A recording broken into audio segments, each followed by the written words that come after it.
Hello guys, मैं अज़रा जाफ़री। कैसे हैं आप सब? उम्मीद करते हैं आप सब अच्छे से होंगे।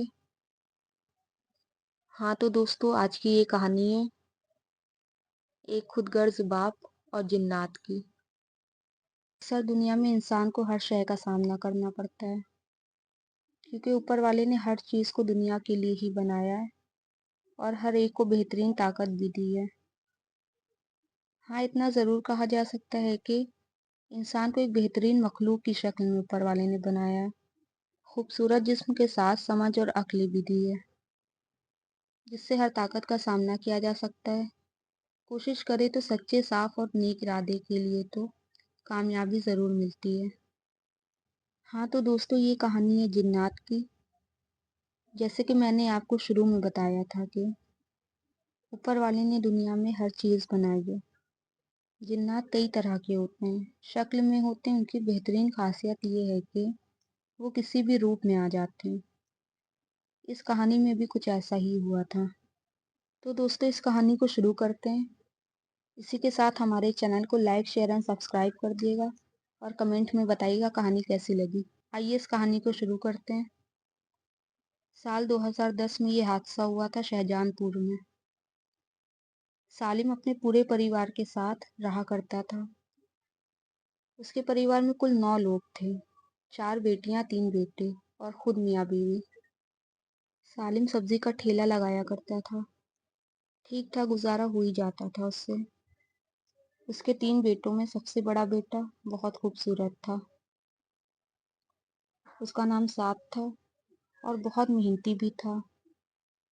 दुनिया की तमाम चीज़ों से उसे ज़्यादा मतलब नहीं रहता था। अक्सर किसी न किसी की मदद किया करता था।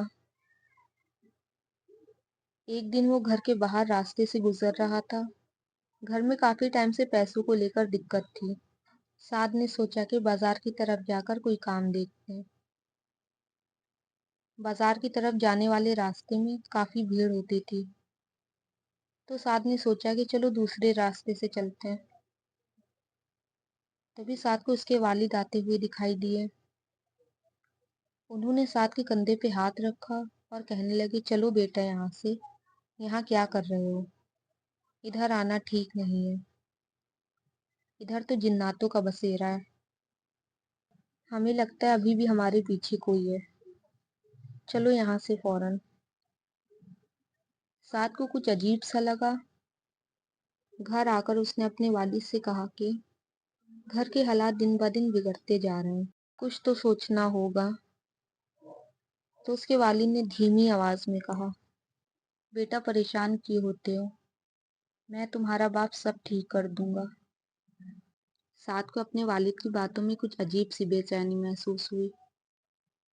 घर के हालात अब सुधरने लगे थे और सब कुछ धीरे धीरे ठीक हो रहा था।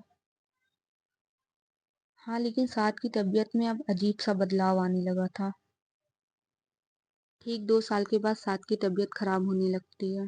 एक दिन खून की उल्टी होती है और कुछ बोल पाता साद उससे पहले उसके जिस्म से रूह निकल जाती है। क्या हुआ था आखिर साद के साथ? हाँ तो दोस्तों, हम आपको लेकर चलेंगे उस टाइम जहाँ साद टेंशन में दूसरे रास्ते से बाजार की तरफ जा रहा था और साद को उसके वालिद वहीं गली में निकलते दिखाई देते हैं और उससे कहते हैं, बेटा इस गली में जिन्नात का बसेरा है। असल में उस टाइम जो साद से ये बात कहते हैं वो उसके वालिद नहीं होते हैं, जिन्नात होते हैं जो पिछले 2 साल से रह रहे थे। उस दिन गली में साद के जाने से पहले साद के वालिद अपना सब्जी का ठेला बढ़ाकर लौट रहे थे, तो उसी गली से घर जा रहे होते हैं। तभी देखते हैं सामने बहुत ज़्यादा लंबे कद का वाइट कलर का कुर्ता, चेहरा ऐसा था कि आम आदमी से बिल्कुल अलग हो। वो सालिम से कहता है, मैं तुम्हारे घर के हालात से वाकिफ हूँ।